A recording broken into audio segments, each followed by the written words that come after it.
Wadhi nyime nyaka Ramogi piny owacho kwa mondo mione ni oganda oyudo omenda mag kony maya kuom piny owacho dwe ka dwe kendo yudo omenda go maonge deko moro amora. Man kaluwore gi mago mawacho ni moko kuom wede jogo ma hikgi oniang' mayo gi omenda go. Jata tije mar riwruok mar Ahadi Trust Kenya Stanley Kamau owacho ni osefwenyore ni omenda go konya joma winjo bed ne gikonyo ahinya to ka oorgi ka gisekunore ma miyo anyuola kod familia thoro geto mayo jogo ma hikgi oniang' omenda go ka giyudogi. Mabiro mana juma achiel kende bang' jaduong' moro sub location ma Kithembe sub county ma Kigumo nomonji ma omenda maromo shillings 8,000 manochule gi piny owacho. Ruoth ma gweng'no okwedo monj ma kamano ka gikwayo rowere mondo miyo kony rito jodongo kar mayogi.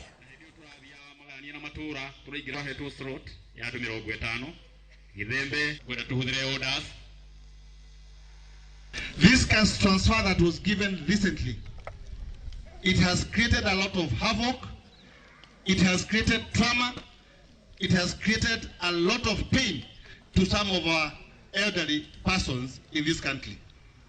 It's a high time that we think about the security of the persons living with disability and the elderly in our society.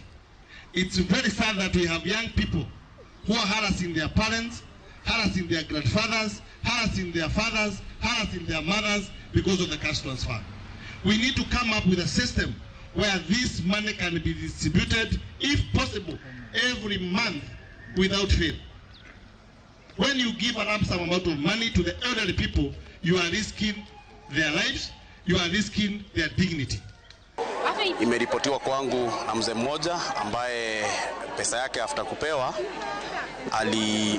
aliporwa na vijana, lakini tunafuatilia kujua hao vijana ni wagani.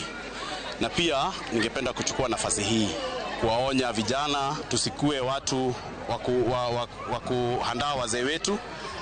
Kile kidogo wamepewa na serikali tuache na tuwapee heshima na tuwapee amani wakikitumia.